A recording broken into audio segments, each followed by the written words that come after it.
水星逆行在人馬座，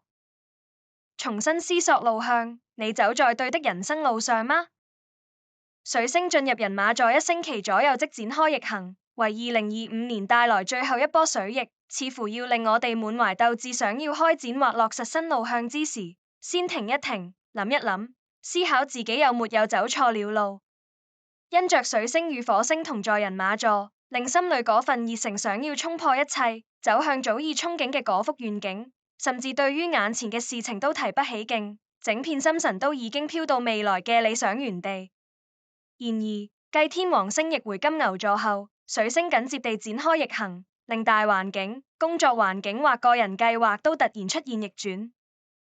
你可能會經歷到計劃出現了意料之外的變卦，或因不可預期嘅因素而需要延後，令你一度懷疑自己是否選對了道路。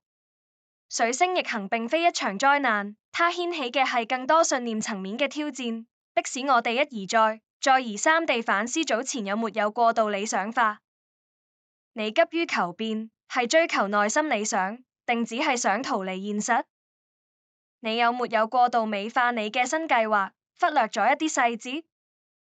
你究竟係嚮往着離開或結束，定係真正睇清內心嘅去向？